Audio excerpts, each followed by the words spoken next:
फिर आप तमाम लोगों का स्वागत है क्राइम तक की कहानी के इस एपिसोड में। उम्मीद है पूरी फैमिली अच्छी होगी, अपना और अपनों का ख्याल रख रही होगी। इंदौर में एक ट्रांसपोर्ट कारोबारी की फैमिली रहती थी। ये फैमिली रघुवंशी फैमिली।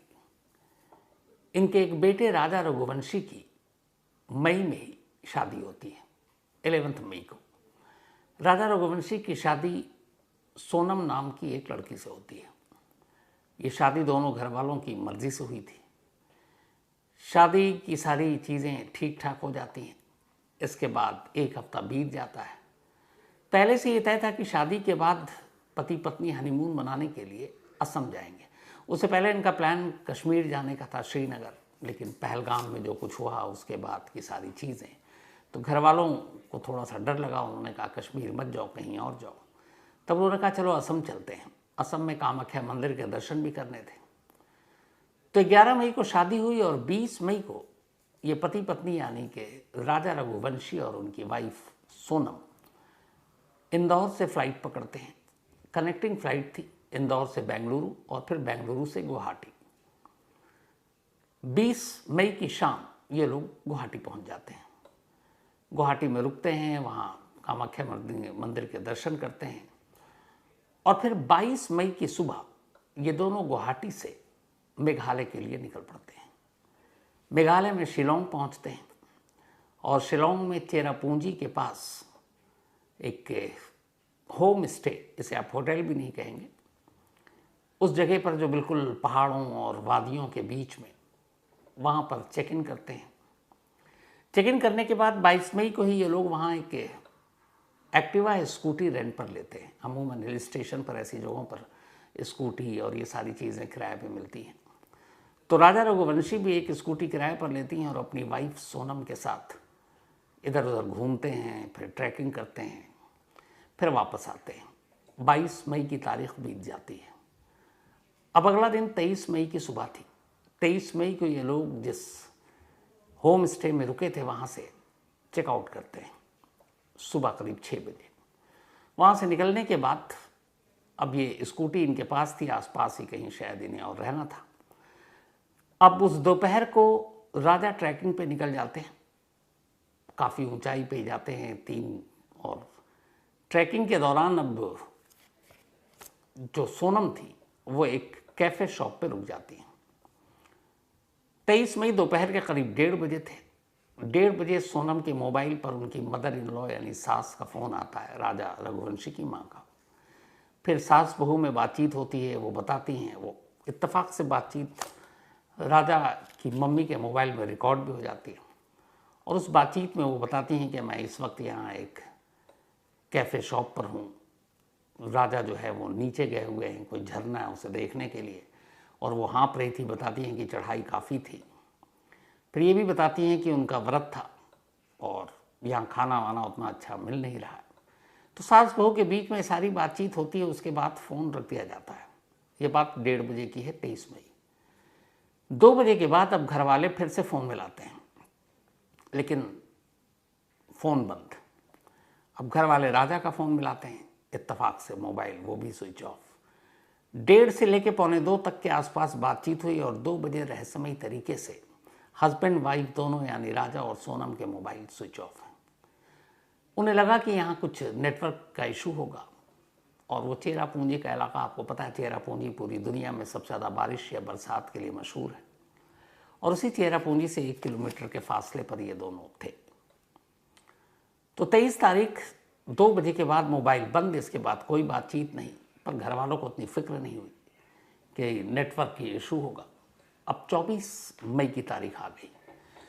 24 मई को फिर सुबह घर वालों ने फ़ोन मिलाया, लेकिन मोबाइल स्विच ऑफ, दोनों के, राजा के भी और सोनम के भी। अब उन्हें फिक्र हुई, लेकिन फिर भी उन्हें पता था कि जिस जगह पर गए हैं बहुत सारी चीज़ें हैं, जंगल है, खाई है, पहाड़ है, नेटवर्क का इशू तो होगा ही। तो दिल को तसल्ली देकर सब इंतज़ार करते रहे कि खुद ही फ़ोन आ जाएगा। लेकिन पूरी जो 24 मई है वो भी बीत जाता है, कोई कॉल नहीं आता और मोबाइल अब भी बंद। अब घर वालों को फिक्र होने लगती है। इसके बाद 25 मई की तारीख आ गई। अब ये तीसरा दिन, क्योंकि 23 मई को बात हुई, फिर 23 दोपहर को नहीं हुई, 24 को नहीं हुई, अब 25। 25 को भी ये लोग फ़ोन मिलाते रहे, लेकिन कोई उधर से रिस्पॉन्स नहीं, मोबाइल स्विच ऑफ, कोई कॉल आया नहीं। अब इन्हें लगा कि ऐसा नहीं हो सकता, क्योंकि राजा और सोनम अगर फ़ोन नहीं भी मिल रहा तो किसी पीसीओ से, लैंडलाइन से ज़रूर फ़ोन करते। कोई ना कोई बात हुई है। अब घर वाले घबरा गए। इसी के बाद राजा रघुवंशी के एक छोटे भाई और सोनम का एक भाई, फैमिली ये तय करती है कि तुम दोनों जाओ और जाकर उन्हें देखो कि कहाँ है, क्या हाल है। घर वाले घबराए गए। अब दोनों भाई फ्लाइट पकड़ते हैं और 26 को मेघालय पहुंचते हैं, शिलोंग। शिलोंग जब जाते हैं तो वहाँ पर लोकल पुलिस के पास पहुँचते हैं, दोनों की तस्वीर लेकर बताते हैं कि ये लोग यहाँ आए थे, उसके बाद से गायब हैं। पुलिस रिपोर्ट लिखती है। इत्तेफाक से गायब होने से पहले 23 मई को राजा और सोनम ने अपने फैमिली के साथ कुछ पिक्चर शेयर की थी हनीमून पे, जो गए वहाँ घूम रहे थे शिलोंग में। तो उसे एक पिक्चर में एक स्कूटी नजर आई। उस स्कूटी के पीछे एक मोबाइल नंबर था। जब ये दोनों भाई शिलोंग पहुंचे, राजा के और सोनम के, तो वो सारी तस्वीरें मोबाइल में देख रहे थे। अचानक उन्हें दिखा कि एक स्कूटी है। उन्होंने ये बताया भी था कि हमने एक स्कूटी ली है और हम खुद ही ड्राइव करके घूम रहे हैं आसपास। तो उस स्कूटी के पीछे जो मोबाइल नंबर था, उस पर राजा के एक भाई ने कॉल किया। उसने बताया, साहब हम लोग स्कूटी रेंट पे देते हैं।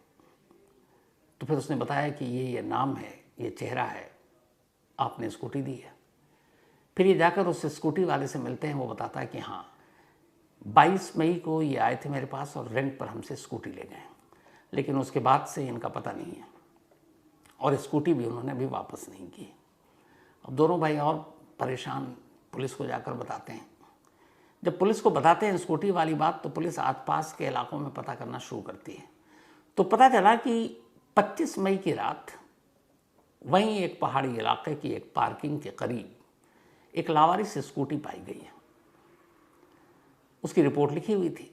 जब उस पुलिस में जहाँ इस स्कूटी की रिपोर्ट लिखी थी, उसका नंबर ट्रेस किया गया, तो पीछे वही नंबर, और फिर ओनर को फ़ोन किया गया। उसने कहा, साहब ये स्कूटी है जो राजा रघुवंशी नाम के शख्स ने हमसे किराए पर ली।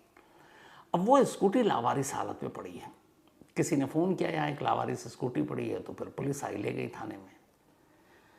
अब यहाँ से मामला और संगीन हो गया कि दो अजनबी इंदौर से इतनी दूर मेघालय पहुँचते हैं। 3 दिन से मोबाइल स्विच ऑफ है, घर वालों को कोई कॉल नहीं कर रहे हैं। जो स्कूटी किराए पर ली, वो स्कूटी भी गायब है। अब उस स्कूटी वाले के ज़रिए उन दोनों की पुलिस ने जब तफ्तीश शुरू की कि ये लोग यहाँ पहुँचे 22 को, तो कहाँ कहाँ गए। तो जब पुलिस ने तफ्तीश की तो पता चला कि एक गेस्ट हाउस या लॉज जैसी जगह थी, स्टे होम, जो जनरली टूरिस्ट यूज़ करते हैं, क्योंकि वो बिल्कुल पहाड़ी जंगल जैसा इलाका। तो 22 मई को उन्होंने चेक इन किया था। अब पुलिस वहाँ तक गई, रजिस्टर पे नाम पते सब मिले, लेकिन वहाँ पता चला कि 23 मई को ये लोग चेकआउट कर चुके थे। वहाँ कमरे उमरे की तलाशी में कोई चीज़ मिली नहीं। अब दोनों भाई वहाँ हैं, पुलिस में रिपोर्ट लिखाई जा चुकी है, पुलिस ढूंढ रही है। थोड़ी सी लैंग्वेज बैरियर भी आ रहा प्रॉब्लम। यहाँ इंदौर में फैमिली परेशान। फिर इंदौर में परिवार ने जाकर इंदौर के पुलिस कमिश्नर से मदद मांगी। कहा कि ये 2 बच्चे हनीमून मनाने के लिए गए हैं और इनका कोई सुराग नहीं, मोबाइल बंद, और वो जगह ऐसी जहाँ पे शायद कोई मदद नहीं मिल रही है। उनकी शिकायत ये भी कि शायद मेघालय पुलिस उतनी सीरियसली ढूंढ नहीं रही है। तो फिर इंदौर पुलिस ने मेघालय पुलिस को कांटेक्ट किया और कहा कि आप इन्हें ढूंढें। मेघालय पुलिस भी अब हरकत में आई। तलाश ज़ोरों शोर से शुरू हुई, सर्च ऑपरेशन टीम बनाई गई। लेकिन दिक्कत ये थी कि मौसम ख़राब, वैसे ही बारिश वहाँ बेइंतहा, खाई, पहाड़, जंगल, तो सर्च ऑपरेशन में भी दिक्कत आ रही थी।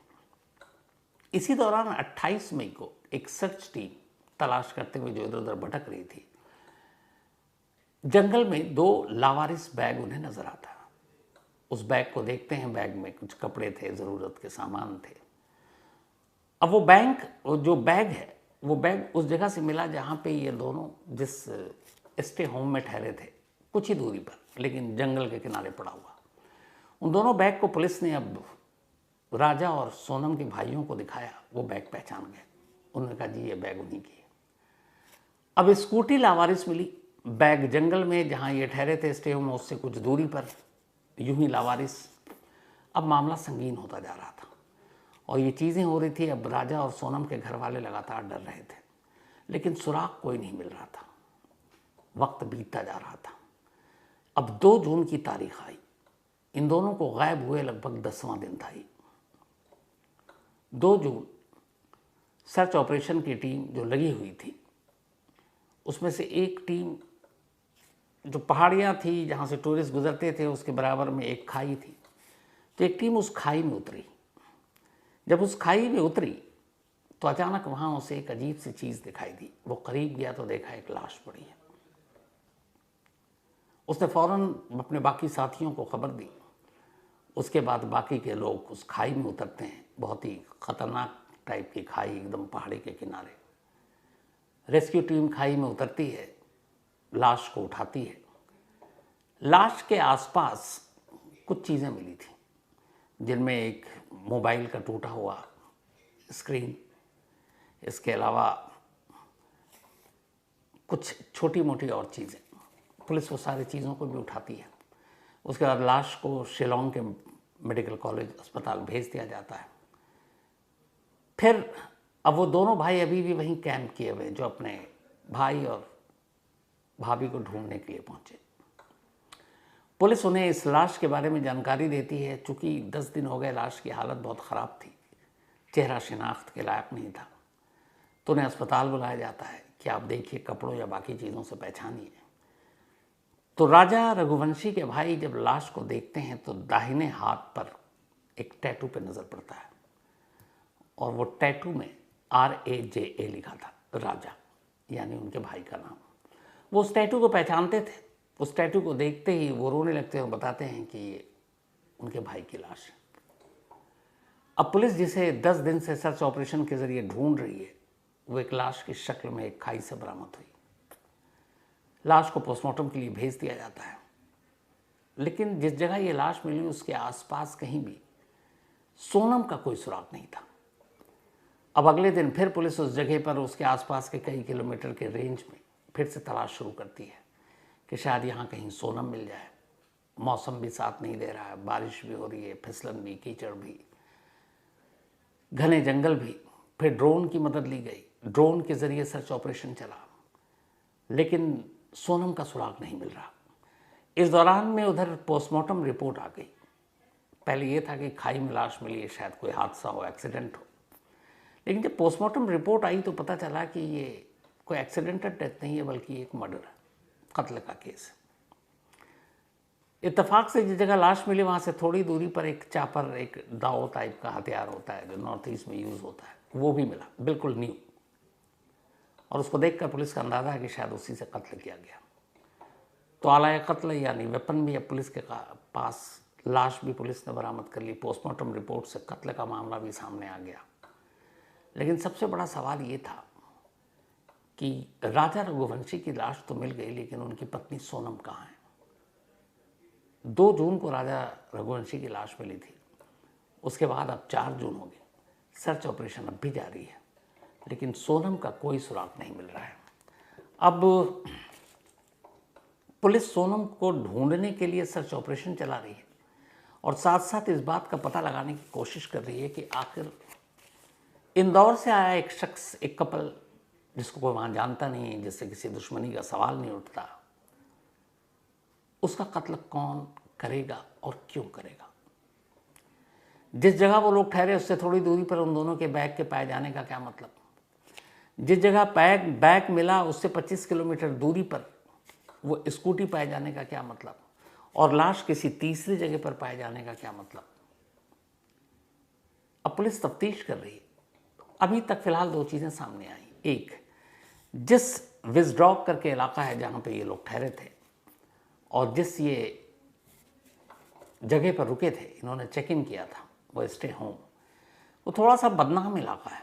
वहाँ कई लोकल गैंग हैं और कुछ टूरिस्ट के साथ वहाँ लूटपाट की वारदात हो चुकी है। एक हंगरी का भी शायद टूरिस्ट था जो 12 साल पहले वहाँ आया और उसके बाद गायब हो गया, बाद में उसकी लाश मिली। तो बहुत सारे ऐसे वहाँ पे बैड एलिमेंट्स हैं जो शायद लूटपाट कर सकते हैं। अब लाश के साथ जो बाकी चीज़ें मिली, तो भाई ने बताया कि राजा की उंगलियों में हीरे और सोने की अंगूठियाँ थीं, कलाई पर ब्रेसलेट था और इन सब की कीमत करीब 10 लाख रुपए थी। तो क्या ये लूटपाट के लिए कत्ल हुआ? लूटपाट करने वाले कौन हैं? और अगर ये लूटपाट के लिए हुआ तो फिर राजा और सोनम अलग अलग कैसे हुए? जिस जगह पर राजा की लाश मिली, आसपास के इलाके को लगभग छान मारा पुलिस ने, वहाँ से अभी तक कुछ नहीं मिला। और सोनम कहाँ है, ठीक है नहीं है, ये वो सारे सवाल हैं जिनकी इस वक्त मेघालय पुलिस तफ्तीश भी कर रही, सर्च ऑपरेशन जारी है। और उधर इंदौर में बैठा परिवार इंतज़ार कर रहा है उन दोनों के घर लौटने का। राजा रघुवंशी की माँ को अभी तक ये नहीं बताया गया कि राजा की मौत हो चुकी है, क्योंकि शायद वो माँ कैसे बर्दाश्त करे। इसके 10-15-20 दिन पहले शादी हुई, उसने उसको दूल्हा बनते देखा, बड़े अरमान से बहू लेकर घर में आई, और वही बेटा और बहू हनीमून मनाने के लिए गए और दोनों गायब। एक की तो मौत की खबर आ गई है, दूसरे की कोई खबर भी नहीं आ रही है। तो मेघालय पुलिस जांच कर रही है और दुआ यही है कि सोनम का सुराग मिल जाए, ऊपर वाला करे वो अच्छी हो, ठीक हो, सुरक्षित हो। तो जैसे इस केस में जो भी अपडेट आगे आएगा आपको ज़रूर बताऊंगा।